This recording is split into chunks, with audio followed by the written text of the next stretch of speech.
used to weaponize the silent treatment, right? Okay. Once he went 3 entire days without talking to me, so I left a Bluetooth speaker under his bed, connected it from my car, and played faint whispering at 3 a.m. for a week straight. Oh. He told me he thought his apartment was haunted. I said, maybe it's the ghost of communication. Oh, that's kind of like psycho, but also that's a brilliant way to mess somebody, Really? right? Like, okay, It's a lot of effort. it is a lot of effort, but okay, you have a daughter. She's about to be like a preteen, right? If you want to prank her on April Fool's Day, what a great prank idea, right? Oh, yeah, scar her for life, for sure. Yeah. I mean, it's the scarred ones that become stronger and tougher as they grow older. She already hates the Alexa. Yeah, well, yeah. Maybe you can call her, just like, hey. Yeah, Oh, no, you can do it through the app. She's scared of it because, like, when it's disconnected, it turns red, and she's like, oh. Yeah, she knows something we don't. All right, what's another confession here? My ex dumped me because I was too dramatic, so I mailed him a 12-page breakup letter written like a Shakespearean tragedy. Absolutely. I included a cast list, a soundtrack, and a fake critical review, calling it a riveting performance of betrayal. He posted a picture of it saying, I proved this point.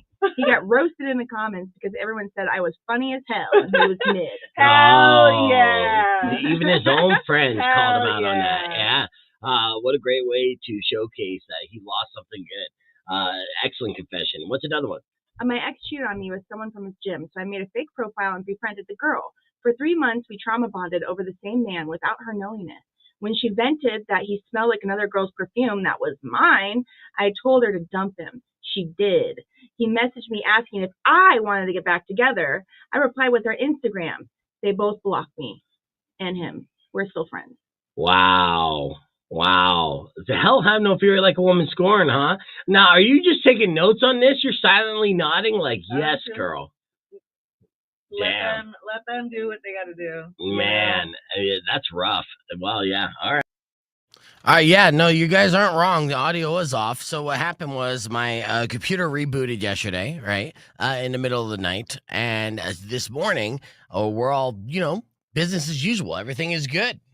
So I assume, and now when I'm playing this, as I recorded all this like great content this morning, all for naught, it's all going to be like crap audio. So that's great. Oh. How do we sound right now, though? I feel like I fixed it, and I wanted to jump on just to make sure that we were good right now. Okay, so good now. Well, that's good. And that's great because, Mario and I are here. We still have a lot of content to get to.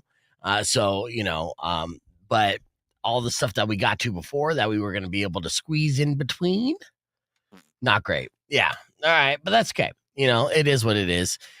We have, like I said, so much to get to. In fact, actually, we could just start off, hit the ground running. Yeah. Okay. Which we will right here. Let's see. Mari, it's your time for the favorite segment of the week for you. What's your favorite segment each and every week? Survey says. That's right. Survey says.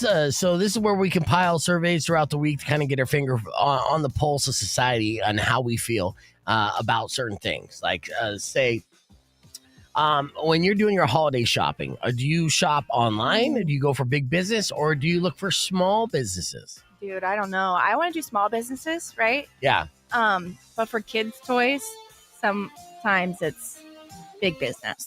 Yes. And that's the thing. We all want to support the small local business, but we all don't. We always want to support ourselves as well. And, what's the cheapest and most affordable? More than 3/4, which is 77% of consumers, would prefer to do all their holiday shopping at small businesses if the prices were the same. Unfortunately, they're not. And this is a new survey according to AT&T Business, which is bad news for AT&T Business, or good news if they have the cheapest price. So our intention is there. We just don't execute it, right? Yes. Yeah. Yes. All right. Let's see. Over Thanksgiving, did any of your family members argue about politics? No. No. See, because we've learned. We've all learned. We're growing. Initially, 2015, 2016 was a learning curve for all of us. It was a polarizing year, and we didn't know how to handle this situation amongst loved ones because there was a left and a right and a hard divide. Now, after almost 10 years of this, we're over it. And we realized that keep our opinions to ourselves Yes. during family gatherings. Only 8% of us argued about politics at Thanksgiving. Young adults were more likely to report arguments than older folks. Most of us are just over it. Yeah. Great. All of us can agree to release the Epstein list, though. Mhm. Release that list. All right. You got to love the effort. Nearly 70% of straight millennial men say they've never or rarely updated their their dating profiles since first creating them. Right? So this is how lazy men are. We'll just put together a couple photos, a little ChatGPT bio, and then just basically it's almost like deep sea fishing. You set the lure, and then you forget it. And then like a month later, you check and you're like, oh, I got all these bites. Awesome. Yeah. So that's how millennial men do online dating. That makes sense. Lazy. Now, I don't know if that's the winning strategy. Maybe, just maybe you put a little bit of effort in on your dating profile and say, I don't know, life, and you'll attract. Life. Just put life in your bio. That's it. No, you put in effort in life. And then you like your career and your appearance, things like that. Okay, now, okay. I say this as someone who puts very minimal in all. But you get the job done. Yeah. I'm at that age where I'm like, I'm tired of looking anyways, right? All right. Have we all finally had enough of vacation rentals, Airbnbs? Are we over it? No. Well, you say no. When's the last time you stayed in an Airbnb? In Japan? Okay. Did you get it on with your husband during that time? Yes. Okay, there's tape of that then. No. Yeah, probably. No. A lot of people think that. So 62% of Americans prefer hotels over short-term rentals like Airbnb or VRBO for holiday travel. So that's a growing trend. We're getting over the Airbnb. So if you're looking to make some side hustle money by leasing out your home or second home for Airbnb, you might not get the amount of visitors that you would like. Just saying. Yeah, that's what it looks like in this survey, growing trend. All right, as we continue, according to a new study, the average child's allowance is now $52 a month. A month? A month. That's cheap. Okay, it's roughly $13 a week. Yeah, How that's much? fine. I mean, your kids are so young. What's the allowance they have right now? Yeah, I have yet to implement that, but my cousin's kid gets $15 a week. Okay. And she's younger. She's like 10, and then her like 15, almost 16-year-old gets $25 a week. Oh, damn. I know. So that's even more than that. Well, 16 years old, not really as a 16-year-old. It's broke-ass parents right there. 61% of parents say their kids are more financially responsible with money than they were at the same age. I wouldn't say the same about my daughter, but, now she is. She's getting there. All right. And finally, a study found that a good boyfriend trait is something called fluid intelligence. Oh, Do you know what's what that? fluid intelligence is? Knowing the difference between number one and just semen. Ew. No, I'm just kidding. Okay. No, That is not what fluid intelligence is. It's the ability to reason, solve new problems, and adapt to unfamiliar situations without relying on prior knowledge. Okay. Yeah, something I feel like I am super fluid intelligent at, right? I would agree with that. Yep. Yeah, so Mhm. that's a good boyfriend trait. So let your girlfriends know. Wow. What's up? I know a guy. You're so fluid. So fluid, but not with my sexuality. Yeah, just with my intelligence. Yes. Of Yeah. course. Uh-huh. All right, I mean, it's to be debated. So there you have it. Round of survey says. All right, so excellent job there, Mari. And that was just an exclusive for the stream. Oh, that wasn't even live. Yeah, that's just for the stream and for KWSS. We're doing Ask A Conspiracist coming up next. Oh. Yeah. Let's see, 12.5. I am disappointed about the audio, though. I'm not going to lie. But I did fix the vertical on YouTube. So everybody is on the same source when it comes to YouTube, which is youtube.com/bfegan, obviously. And then we'll play with that today. You got to hit the ground part right. Yeah, oh God damn it, Mom, Todd. I mean, come on, something positive. I mean, I get the role. Oh, he loves you. I know, You love him. and I understand the role of troll for the comments is important, and I do appreciate that. But every now and then, I mean, come on, just a shred of say negativity, shrouded in positivity, right? So if it's like a negative Tootsie Pop, but the outside of the actual lollipop is positive. It's the Tootsie Roll inside that's negative, right? So do you want like the sandwich thing where it's like positive, negative, positive? Yeah, like you can do that. You give me a negative sandwich, right? So something Negative, positive. negative? Yeah. Well, I mean, for Todd, I'll even accept the negative bread, positive, center, right? Yeah. If you give me that, I'll take that. At this point, I'll take anything. Well, there we go. Mario's great. Okay. I love you, Todd. That is the start. Yeah. All right. Be careful what you wish for, right? And beggars can't be choosers for sure. I mean, that's pretty positive. Yeah, for you. Yeah. You love that, don't you? Yeah. All right. Let's see. I want to play a video for you real quick while we have time. And we're actually going to play a junket interview of Herb Stratford talking with, I think, John Heater, a Napoleon Dynamite. Oh, that guy. Yeah. Nice. So he talked with him, and Herb and him go way back. So it's interesting to see. It's pretty funny. Or all right. So his chemistry with John is pretty good. So we're going to play that and feature Herb a little bit on the podcast for Fridays, as we all love Herb. Herb is coming in. And he will have reviews as well. So we're excited about that. Mm-hmm. All right, here we go. Now, this segment's called Damn You Birds. And then you'll find out why. You ready for this, Mari? Oh, all right, so this is a reporter in New Zealand. You love birds. So what would happen? I love birds attacking people. Okay. It's my favorite thing to watch. All right, well, then you're in luck. Do again? Yeah. Oh. Yeah, froze. Oh, shit. Yeah. Oh. Yeah. Oh my God. My eye. Yeah. Oh shit, you're bleeding. Am I? Yeah. Oh. Yeah, that's what happens. You get attacked by. It's going to be short-lived. And then whap. Do right? again? Yeah. Oh. It didn't freeze that time. Yes, it didn't freeze that time. Oh, that was good. Yeah. So you think that was a beak or the claw, the foot? That's an excellent question. Let's see. Rock 102.1 KFMA and Speed Fegan presents. We're live on the podcast broadcast where you can join us, youtube.com/PFegan. You just would have saw a video of a woman who was on the street reporting got attacked by a bird. And I think it was the claw. Let's see, in the slow motion and it gets hit. It was the beak. It was the beak that hit her on the side of the eye.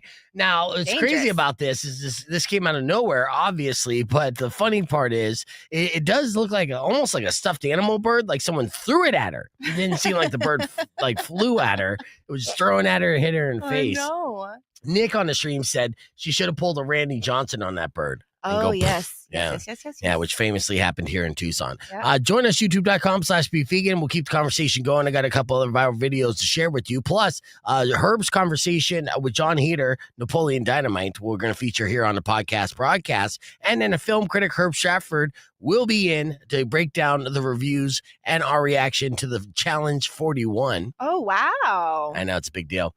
And we're going to talk about the latest news about, which was recently just outed, that Netflix has currently acquired Warner Brothers as an entity. Mm-hmm. All right. So, and the reasons why this is bad, there's several. All right. I'm not happy about this in many ways, but yes, Netflix has acquired and bought Warner Brothers. That includes HBO and all of that. It includes DC and the DC universe, everything. Now, everything that we know and love about Warner Brothers is about to change, and we'll talk about that when Herb gets in studio as well. But coming up next, we're going to break down some serious news, and I'm going to tell you what's really going on in another round of Ask A Conspiracist right after the Beastie Boys. Here's what you want. Rock 102.1 KFMA. It's the podcast broadcast. Yeah, so did you guys see that? That the news about Warner Brothers buying... Netflix buying Warner Brothers. There it is. Says Netflix announces that it has acquired Warner Brothers, including HBO Max and HBO, in a deal valued at $82.7 billion. At this point, you're like, how do they even have that much money? Is it on loan? What in the mother F is that? Franchises such as The Big Bang Theory, The Sopranos, Game of Thrones, Wizard of Oz, and the DC Universe are set to join Netflix. As a result, you're celebrating too soon. And I will tell you why here in a little bit, because I'm not too happy about it. Because, again, they're going to consolidate, just like any... But it's good because I don't have an HBO account, so I can't watch that I stuff. know It's you're annoying. only looking at it like that, but what you're going to see is you're going to see shittier products, and you're going to see less of. Less movies. What is the purpose of releasing movies to theaters for Netflix? You know, Netflix doesn't. That's not their business model, right? And and their budget as well. I'm not looking forward to that. I think it's going to be bad in the long run, and you're going to see it's not good in this society or any society to have 2-3 companies own everything. Sure. Those monopolies. True. It stifles creativity. Competition and a variety. So we're all gonna get the same shit. But I'm trying to get Kenzo on Squid Games, the challenge, right? Yeah. So he can get some money to buy us a house. Uh-huh. And, knowing that Netflix has all this money, I'm like, okay, our chances are good that they're going to do another season because that's $1 million a day production. Yes. Yeah. Well, and the jackpot for Squid Games the challenge was 46 million, right? Or 42 million? 4.6 million. No. It was just 4.6? No, I thought it was like 42 million. I don't know. It wasn't 42 million. Yeah. No, Look it up, dude. Yeah. That's crazy. Yeah, and you're already thinking about the type of house you're going to get. Oh, yeah. We got it. Knives Out and Stranger Things 5s are for Stranger Things 5 was not in theaters. And if Stranger Things 5 the finale gets in theaters, that's a good idea, but that's like a super limited run. Knives Out too, actually the last one sucked, and yeah, it was a limited release as well. So it's not a major release, and that's going to affect the bottom line for budgets like the DCU. You would assume, especially when they got to immediately recoup their money. So we'll agree to disagree on that. And I'm, and add that to the list of things we disagree with, Todd, which is pretty much everything, right? All right, get ready for Ask A Conspiracist. You're probably going to disagree with all my conspiracies as well. But I'm telling you what, there's wisdom in said conspiracies. And then, there was games we played and everything that I can't even get to. We had a fun show so far, too. I know. Yas, we had Yas on. Yas met Shane Gillis. Didn't give me a heads up on that at all. But yeah, she had a fun time. All right, let's get right into it. All right, here we go. Rock 102.1 KFMA. Welcome back to Beef Vegan Presents. We're live on the podcast broadcast, youtube.com/Beef Vegan. Now, a lot of serious news is always being pushed at us through the mainstream media, but it's really important that you read between the lines and know what's really going on. If you can't do that, I'm here to help. Ladies and gentlemen, it's time for another edition of Ask A Conspiracist. With that said, Mari, what news story caught your attention this week? New Pentagon data reveals a troubling trend. Mm-hmm. A spike in major accidents involving U.S. military aircraft in 2024 and losses and crashes seem to be continuing into 2025. Internal reports show more mishaps than usual, raising questions among lawmakers and the public about safety and readiness. Yeah, you know what's weird about this? Before I even get into what's really going on, I literally had a dream about this last night. There was like a form of flying V, like Blue Angels, right? Okay. And yeah, flying over a metropolitan area, like a suburban area, and then one of those angels, like the planes, kind of blew up, right? Ooh. Yeah, and the pilots were able to eject. This is a very vivid dream, and then like I saw the pilots go down, right, in the parachutes right in my street, and the one of the pilots like it's World War III. Yeah. Beef Stradamus. That's not good. That's not great. But I'll tell you what, this is not World War III in this scenario. They're not accidents, though. It's aircraft attrition calibration. Every crash, every blown engine, not a failure. It's a test run in a secret playbook for repurposing the U.S. air fleet. Because we're not losing aircraft. They're culling old frames to clear out the decks for stealth subterranean drone fleet. So don't you worry about that either. I know that sounds scary and on the surface, but don't worry. Each wreck, that's a placeholder in the logbook. Each report, it's a narrative they want you to swallow, while the real transition happens underground. So when planes drop from the sky, it isn't gravity, it's the rewrite button. So buckle up for phase 2, though, because the party's beneath our feet. All right, what's another story that caught your attention? All right, also not the most happy story. A new global survey from 30 countries show rising public concerns over crime and violence. The highest since before the pandemic. Immigration control is also seeing a surge in concern, and many people worldwide say the economic outlook feels bleaker than ever. Yeah, this is what the mainstream media does. It presents you very dark, dismal news all the time and says, hey, be on alert, be afraid. To be afraid is to be controlled. True. Okay, so keep that in mind. And this isn't public fear. It's, perceived fear. Anxiety conditioning protocol is what it's called. Okay, so they're inflating worries like crime, immigration, economy. Now, we're like a border city. If you really look around the streets, besides some of our own like brothers and sisters and citizens, messing with the foil too much, the rest of it's pretty cool. And so not to reflect reality, but to tune your emotional thermostat is the purpose. So the higher your fear, the more they control operators to get you over your decisions, like buying, voting, blinking. It's all part of the plan. That global survey, not a poll, it's a mood check-in. Guess what? You just answered by falling for it. So when fear becomes the currency, they don't need coins, Mari. They need headlines. I believe it. See, now I'm just speaking truth at this point. Yeah, preach, brother, preach. Yes. All right, well, let's, switch it up. Have you been following the 3-Eye Atlas? So I have not. Okay. But, NASA and other space agencies have shared new images of the interstellar comet, a rare visitor from outside our solar system. It's only the third known interstellar object to enter the solar system. That's right. Scientists say the comet shows unusual dust jets and structure that don't match typical comets formed within our planetary neighborhood. Yeah, and the official statement from NASA is that it's a comet, but it's not. It's definitely not. Why? But it's not a spaceship either. It's an interstellar seed craft. What? Oh, yes. The fuzzy blob with like weird jets. Yeah, it's a delivery vessel. Inside, dormant bionodes, quantum code laden crystals, maybe even fragments of alien infrastructure. Right? And then they didn't just fire, a telescope at it. They're unlocking the vault. So every echo in that dust trail, it's a wake-up call. This is the cosmic version of your pizza is arriving, but they're not delivering pepperoni. They're delivering existential upgrade. So soon, we may be all upgraded from this interstellar seed craft. Yeah, with no fear. No fear. Do you think that would be the upgrade? Yeah. Hopefully. Yeah. We could all take a little bit of that. So astronomers call it a comet. I call it a courier for the next version of reality. And we're going to find out around December 21st, aren't we? Yes, we are. Yeah, December 21st is the date.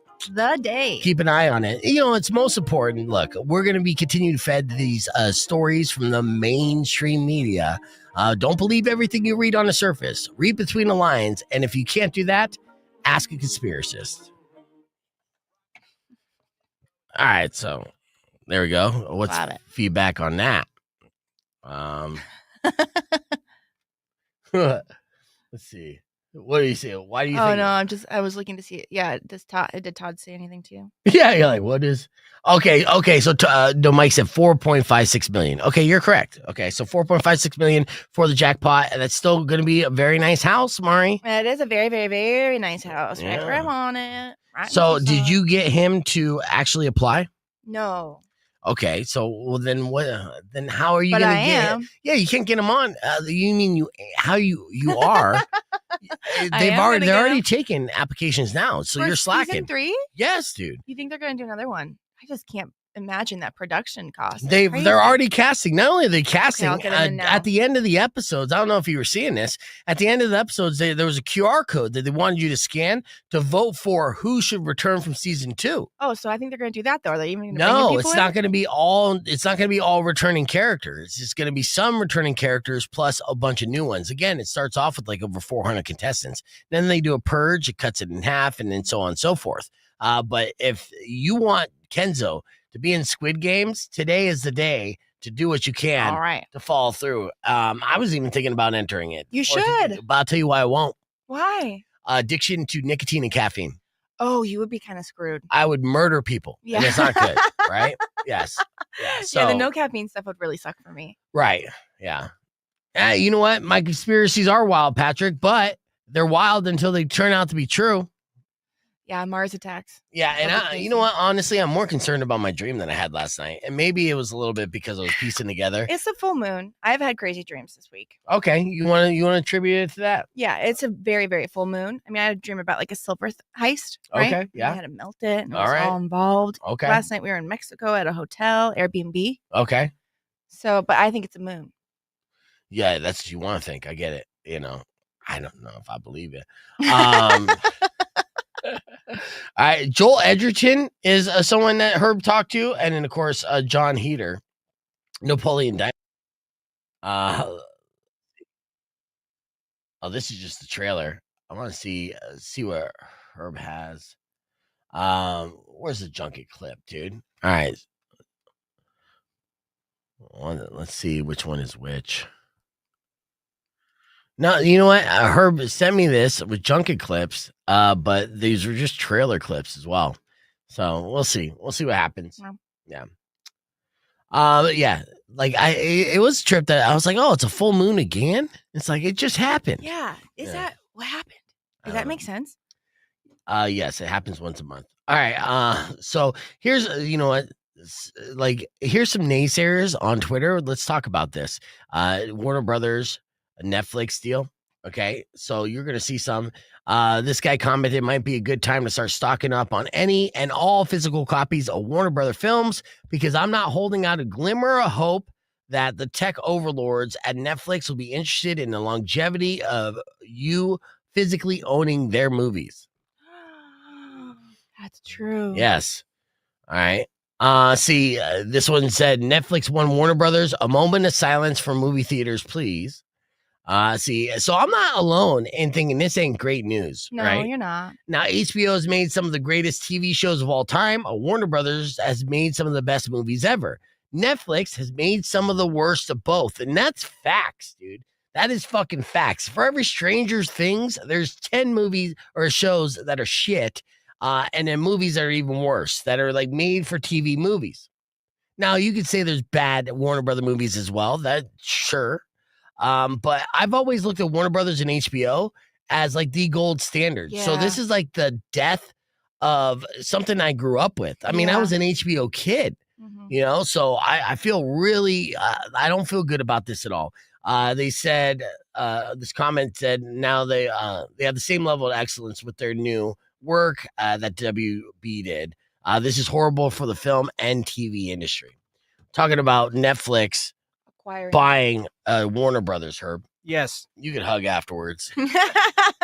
Hey, did you send me a junket clip or not? Because I was clicking on those links, dude, and it turned out to be just trailers. Did you send me interview clips? No, but it's there. It's on YouTube. You can find it. You know where it is. I do know where it is. Okay, so, and I will do that because I've been wanting to do that here in a minute. And then when we come back, we're going to react to the Challenge 41 finale, why I cried. And then also, I cried. I fucking cried. I dude. love that. Yeah, I was super emotional. I know. But, and you know what's crazy, and Herb knows this too, I knew the results of this season before it even aired. Like I didn't spoil it for you, did I not? No, right? you did not. You did not. Who's a good friend, Herb? Who's a good friend? Who's a good boy? Yeah. Here, I got you a cookie too, just because you're such a good boy. Nice. No, don't eat it. Really? I mean, I actually got It's cookie. a dog. cookies. It's a dog cookie. It is a dog cookie, but we ate it yesterday and it was fine. All right, so I can't let you do that. look, here's the deal. Herb Stratford and John Heater, aka Napoleon Dynamite, go way back. They're bros if you ask Herb. That's true. Yeah, and he faintly remembers Herb if you ask Sean. Well, they had a discussion and hung out just the other day at promoting a brand new movie, and it went like this. Check it out. In time today. Yeah. So I want to start just by saying, you probably get a lot of scripts that are referential to earlier quirky characters that you have played. What made this one different for you? Well, I love the script. I thought it was great. I thought it was kind of like, okay, I can see some Napoleon style, like not references, but like similarities. But at the same time, the character was different. He was older. There was room to play some similar things, but also very different to me. Like I thought he just came off as, yeah, he's kind of a greaseball character in a small town, and that's about as far as it goes with some weird hair. That's about as far as it goes with similarities. And I just was like, this is something I could do that's different enough, at least in terms of the character. I thought there was definitely some differences. This guy is cool and he's kind of like radical, is like, it just, yeah, it felt different to me.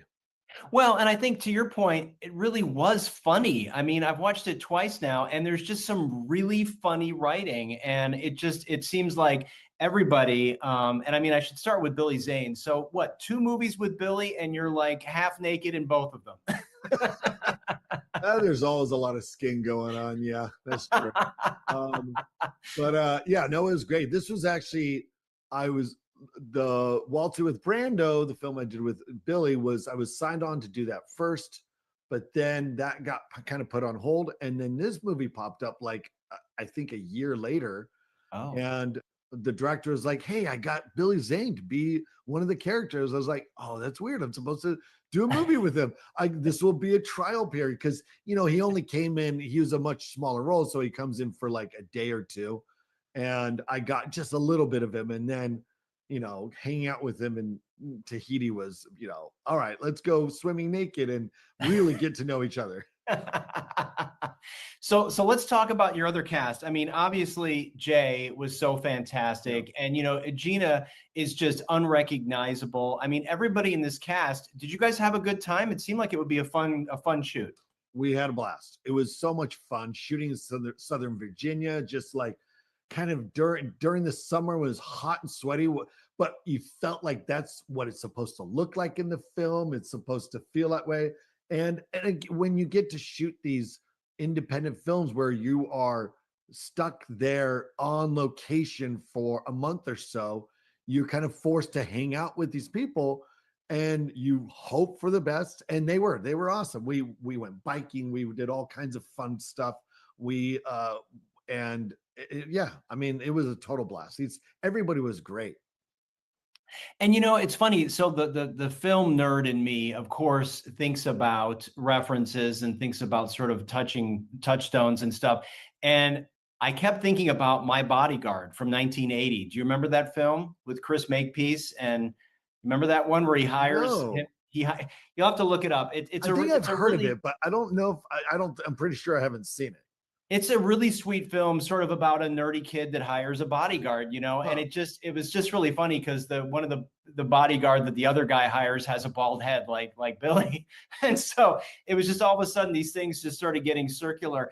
And it just, I don't know that, I think it's like your character and certainly, Jay's character, they're just such they're like feel authentic and they feel like, small town, like, I want to move to Tapawingo. I just sort of want to hang out there.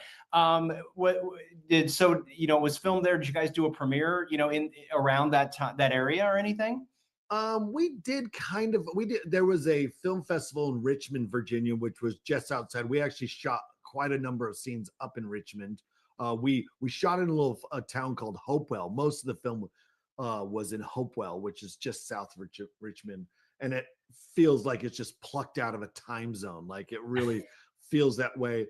And so there was a film festival in Richmond that we did about a year ago. And that was really cool. Kind of like to see some of the cast and crew from around there. But yeah, I don't think there's any cineplexes. I mean, it was a small town. There wasn't not a lot of facilities or resources to be able to pull something like that off, but it was perfect for our film. Well, and I think, you are sort of the patron saint of underdogs. I think that's sort of a nice mantle to have, right? Sure, I'll take it. But I just have to tell you some things that are going to stick with me, and then I know we got to wrap. Baseball for fat people, Love it. Spot on. I loved all the sweet rides. And of course the new camo is just one of the most brilliant things I've seen. So I think we could revisit this world. I know you and I have talked about a Napoleon, sequel, but maybe there's a Tapawingo sequel. Oh man, and we just got to get people to see it first. I am there. So congratulations on a really funny film. Great. Yeah, we're going to show the trailer here in a little bit. And that was Herb Stratford talking to his BFF, John Heater. Yeah. And do you have a cell phone number? Actually I do. Oh, look at you. I just have stuff falling apart in the background on me. I know. Real quick, I want to shout out Liz. She sent this message. Now, YouTube's doing year in review as well, like Spotify Rap. And Liz is in the top 0.1% of viewers. Ooh. 0.1%. So, I guess that's 10? Yeah.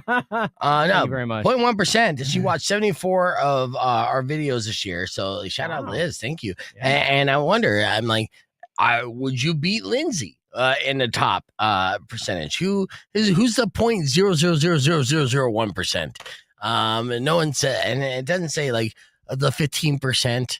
We'd have to get bigger numbers on that, but I appreciate it, Liz. Thank you so much. I think that's awesome. All right. Let's see. Rock 1 2.1 KFMA. Welcome back. B Figure Presents. I wonder what Todd's percentage is on viewers and stuff. Cause he pops in just, especially on Friday. So each Friday he's in because he loves Herb Stratford, but who doesn't? Herb Stratford, ladies and gentlemen, joining us live. We just had him. We just played a clip of his Junket interview that he had with John Heater, aka Napoleon Dynamite, on his Arts and Culture Guy YouTube channel. He's starting to get more and more big celebrity names on his thing, and look at his face when I say that. Humble. Yeah, well, humble. No. Yeah, it's fun. I'm hoping it's not just because it's award season. I hope this continues, and I continue to get. But I've been getting. I got Benicio del Toro and Benedict Cumberbatch. So some fun stuff. I'll tell you what, and this is all credit to you. You're good. So yes, and when they start sending them to you, and they look back and everything, and they get good reports, then they'll keep doing that. And as long as you can figure out your hashtags and your YouTube shorts, so other people see it on the interwebs. Then you'll get more opportunities. And then, just don't forget about the little guys, the guys that are out here. Did you download the CapCut, by the way? I downloaded it. I have not started playing with it yet, but I have it. So okay, don't be an old dog now. No, okay, now don't. Yeah, so You've been promoting that for a while now. Yeah, exactly. I think he's getting a kickback. I don't know. No, I'm just trying to help out my friends. What I'm trying to do. I'm when you actually have quality content. If I had the names that you had, then my YouTube page would be at 10,000 subscribers. The most famous guy I could come up with on our show is you, dude. And so, anyways. All right, we have a lot to get to. Can we talk about the Challenge 41 real quick? Did you watch the finale? I did. Were you happy with the results? I was okay with it. I thought that are we allowed to spoil?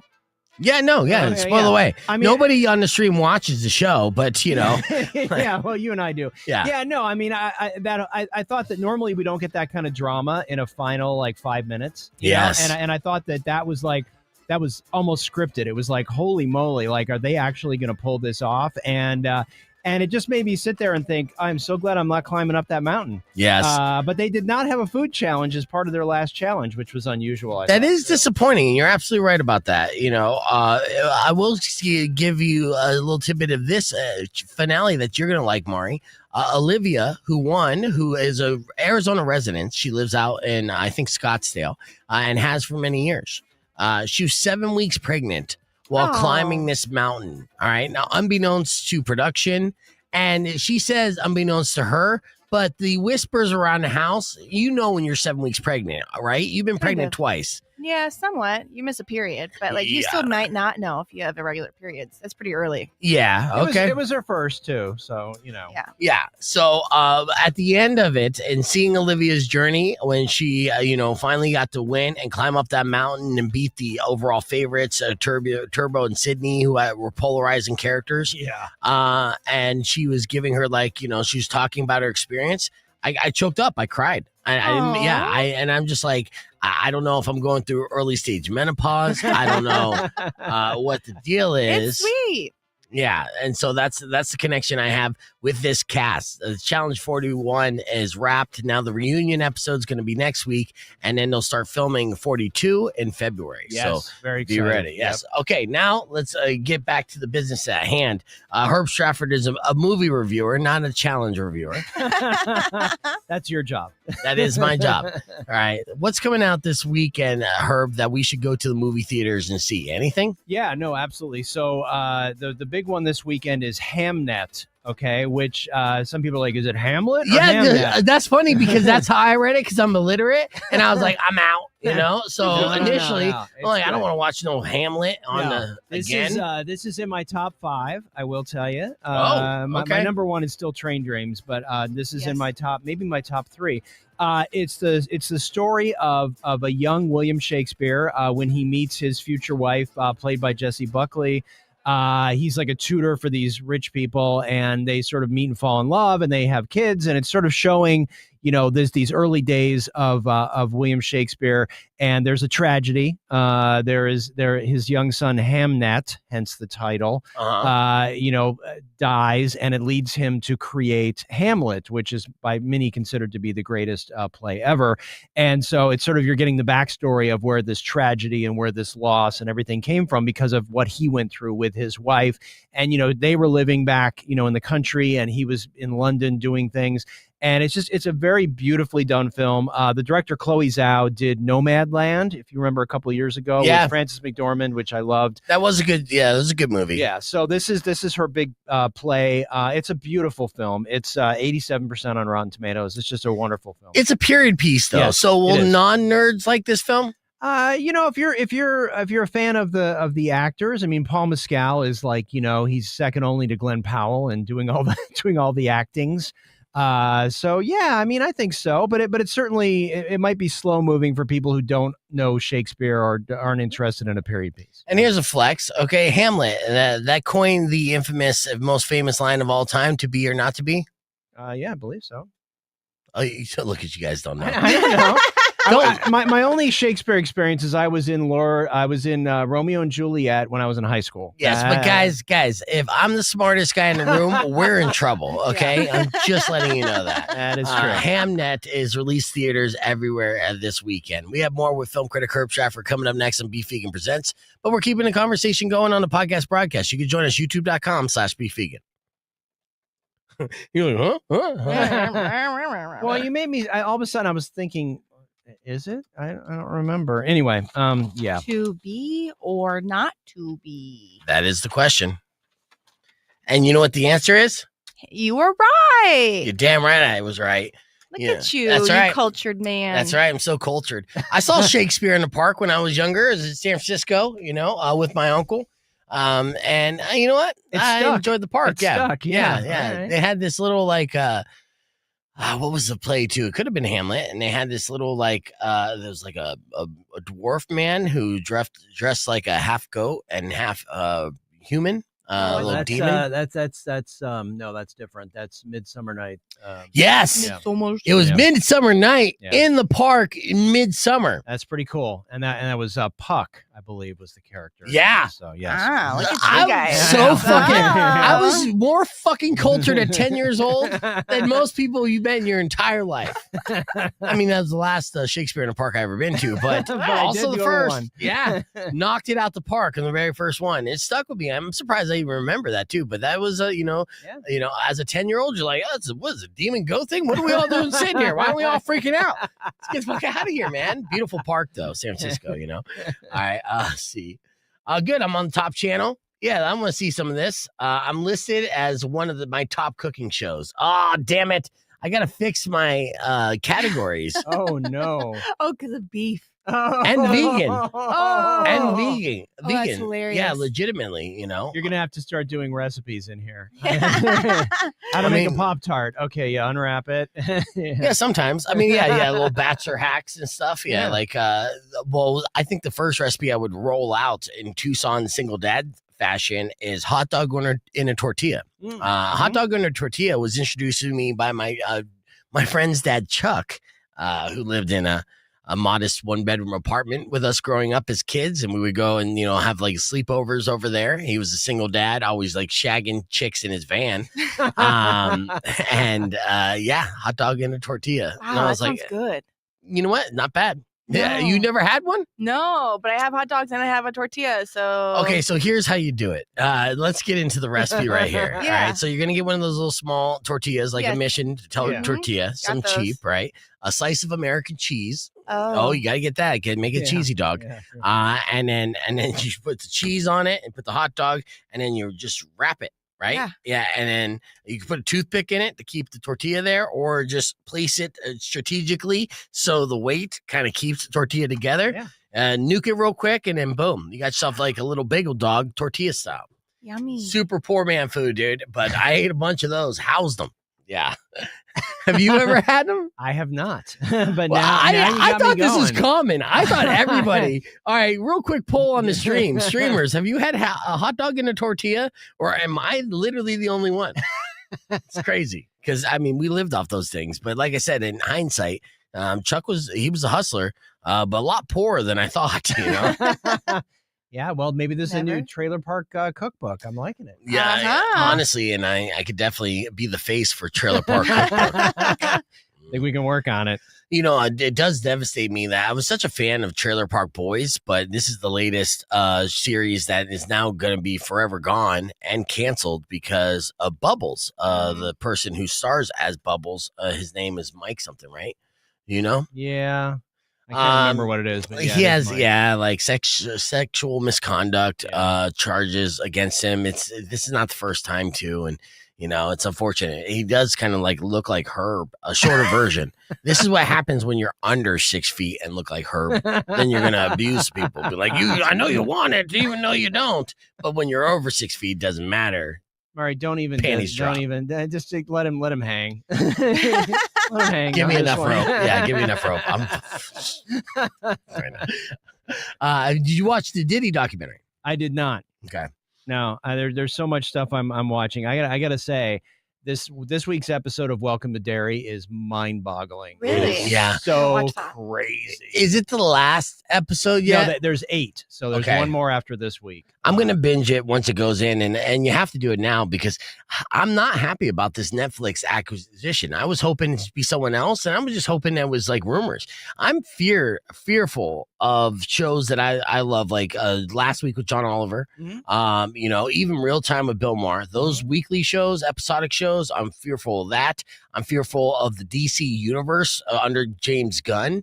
Which you got to think is a huge moneymaker when done right. But with Netflix and the way they consolidate and how these big businesses and conglomerates operate, they immediately come in and be like, okay, we got everything. What are we cutting first? Right? Yeah. Well, and I will say the thing about it is, Discovery is going to spin off all their cable stuff. So all their channels, all their streaming is going to go off into a separate thing. So Netflix won't control that. And that's really the reason for that is because of antitrust issues. Right now, Netflix has 300 million subscribers worldwide, and HBO Max has like 120. So if they had 420 million subscribers, that's a monopoly. Right. So that's why they have to spin it off. Yeah. So. And it's still a monopoly either way you look at it, It is. And they're going to say they're committed to theatrical releases for Warner Brothers, but you just know it's going to change. They're just going to do the economics. They're going to be like, nope, doesn't make sense. So I think creators are worried. I think that there's also some big regulatory hurdles to clear. So, but there's going to be big restrictions placed on what they can and can't do if the government approves the merger. I'll tell you one thing that is good. Right now, both Bill Maher and John Oliver are on winter break. So in this situation, with the FCC and its current administration, they tend to be super sensitive about outspoken comedians, and then they kind of have to be made an example of just to get the blessing. Yeah. And I hope John Oliver is not going to be a victim of this because he's been very outspoken, but also very insightful. I look at him as like Professor John. Yeah. So we have that. This is also bad news for wrestling fans who are fans of AEW because AEW has this deal. They're on TNT and TBS, right? That's all under that umbrella. And their show is on HBO Go or HBO Max, whatever you want to call it. But Netflix, it has Raw. Yeah, and a major deal with WWE. So they're gonna look at this like, you guys suck. Get out of here. So that's not good news for them. All right, Rock 1 2.1 KFMA. Welcome back to Beef Vegan Presents. We're just talking business and making Mari's eyes fall asleep. No. I'm like, you're convincing me because I was like, ooh, Game of Thrones on Netflix. Yay. Yeah. And now I'm like, Yeah, okay. So, Nay. yeah, initially. And I think that's going to be the reaction for most right off the bat, where you're just like, oh, okay, Netflix bought HBO. Cool. I get all the HBO stuff. But the reality of it is far more bleaker than that for us old guys.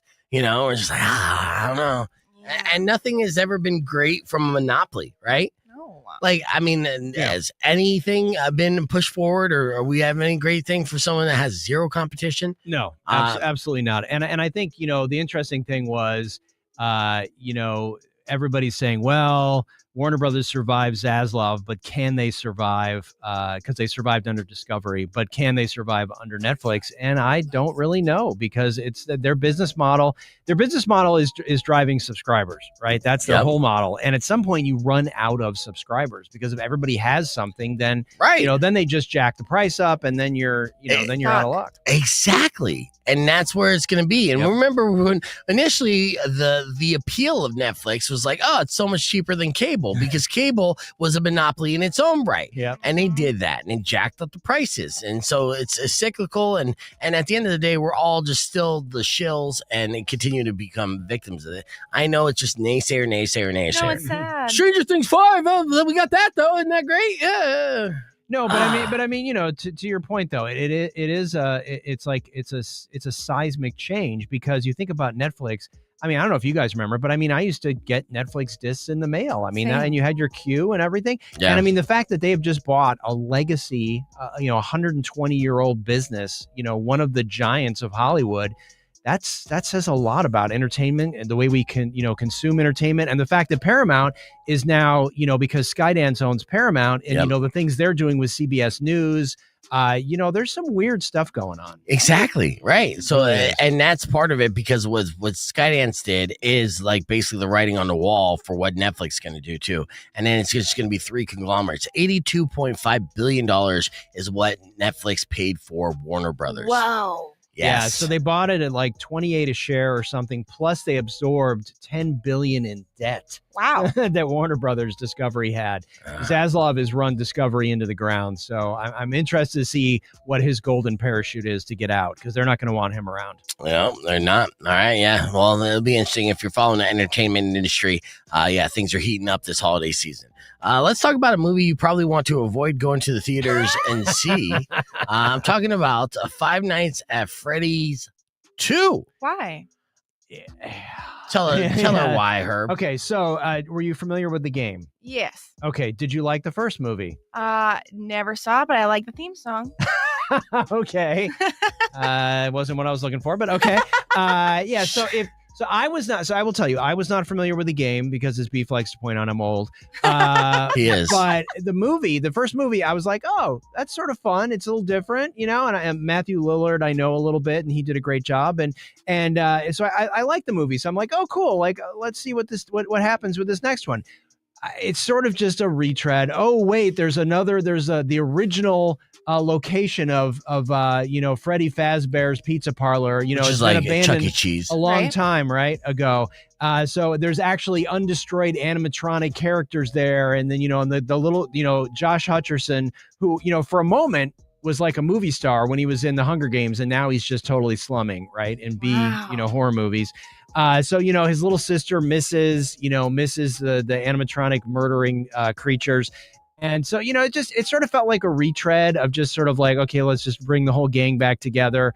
I guess Megan Fox again voices one of the animatronic Chica, but I didn't know. Good for her to get a payday. Yeah, but right? Yeah. I mean, she got kids. So this is 12% on Rotten Tomatoes. Wow. So it's not just That me. low. It's very low. Dude, I would have given the first one 1%. Really? You saw it? Yes, I saw the first one because it dropped on Peacock, and I think it dropped during pandemic. So I mean, I didn't have to go to the theater for it. I think it was same day. No, theaters. It was 22. but Okay, yeah, so it was after, theaters. but yeah. It was theaters and Peacock same day. So I'm Yeah. like, okay, I'm intrigued. Hated it. Thought it sucked ass. It was the best way I could describe it in the highest brow fashion. And so I'm like, oh, you made a part 2 to something that sucked so much ass in part 1? I mean, you suck more ass than Human Centipede. I love Human Centipede, but the whole plot of that was sucking ass. So crazy. Yeah, cash grab. And here's the thing, I'll just say too, not that I'm going to ruin anything for anybody, but at the end of the movie, they so clearly tee it up for a part 3. No. Yeah, so I don't know if it's going to happen given these bad returns that it's getting, but they're trying. If kids show up like Minecraft to this movie theater, they'll make a third one. Yeah, it's not going to happen. Yeah. Minecraft was so much more fun. Yeah. So and I'm fun. over Jack Black, but it was fun. Oh, it's a This blast. is not fun. This is just depressing. All I was right. looking at my phone a lot. Yeah, so save your money, avoid Five Nights at Freddy Part 2 at all costs. Herb Stratford, everybody. Let's wrap things up with a beef tip. Keeping the conversation moving on the podcast broadcast, youtube.com/beefvegan. Be back after these words. Clear. Yeah, I mean, I obviously knew that was going to be Yeah. you. Or, Good call on that one. yeah, because, well, again, the first one sucks so much, dude. I Yeah. was like, come on, man. So were you a Counting Crows fan at all? No. Yeah, well, I'm not. I often mistake them for the Black Crows, who I loathe, only because Chris is such a douchebag. But Yes, he is. yeah. I will say Counting Crows, I don't loathe. So there's some songs, and Adam, I like Adam to a certain extent, even though I feel like he could be a douchebag as well. Why do you ask? I ask because we're not going to go into it right now because we don't have time, but there's a new documentary called Counting Crows Have You Seen Me Lately that comes out on HBO Max on the 18th that I watched last night, and I've been a Counting Crows fan, so it was just very interesting to see Adam, who is unrecognizable. I know. Because he doesn't have the dreads anymore, Right. and he's a little bit chunky. Very interesting to sort of hear their story, how really, I didn't realize how it was really just Adam's band. The rest of the guys were just working for him. I mean, he was just my say or the highway. So it was interesting to see him talk about his mental health issues. And then, of course, all the, dated Courtney Cox, dated Jennifer Aniston. I mean, he was like, Yeah, he punched way above his weight. yeah. Everyone's just like, how's this guy? But And he actually talks about that, about all the vitriol pointed at him, like, because everybody was jealous because he was out there, with the hottest, TV stars of the time. the creme de la creme. Yes. Of Anyway, we'll talk about that next week, but that sounds good. That's coming out. Yeah, I would recognize him because I've seen him. He appears on the Howard Stern show every now and then to perform and stuff. And yeah, I mean, he obviously doesn't look like the culture vulture that he appeared to be when he was Rocking the dreads. Yeah. It's like it was a look. It was the 90s. It is what it is. But yeah, I wouldn't say necessarily I was a Counting Crows fan at that time too, especially just because I was an adolescent, right? So I was into more dangerous stuff. So like gangster rock, rap and punk rock and Tupac things and- that said, like, Counting Crows didn't say fuck enough for me. You know what I mean? Like that was how I gauged whether I liked an artist and how many F words was I going to receive within the first like 30 seconds of the song. If I had to wait till the bridge, I'm out. Short attention span theater. Yep. Yeah. At the time, because that's how we did it in the 90s. That's true. By that time, you're already raising kids and shit, so I understand. So, all right. So yeah, we're looking forward to Welcome to Deary. This next episode is gonna blow your mind. Yes. It's if you're not watching that show, and you like, and if you like Stranger Things, I don't know what you're doing not watching the show, because this show is so well done. And the cast is amazing. And this new episode that drops Sunday has a whole bunch of Pennywise origin stuff that is just amazing. And it's just, I'm really, I was sort of like, okay, this is cool. But now after watching the 7th episode, I'm just like, I cannot wait for the 8th episode. Nice. It's All right. really Well, I'm good. glad that they're doing it justice. And Stephen King, a fan of this? I believe he's given it his blessing, but I don't know if I've seen an in-depth, I love it, I hate it, but it's like, he seems okay. Right. He's not like out there slamming it or anything. So. Are you? Now you said Stranger Things at one point. There, are you're a fan of this series and how it's wrapping, or what? Still okay, good. Thank you. Because I was like, what are you talking about? Because look, I went on a small little, just kind of like I'm scratching my head because look, on the surface, Stranger Things should be amazing.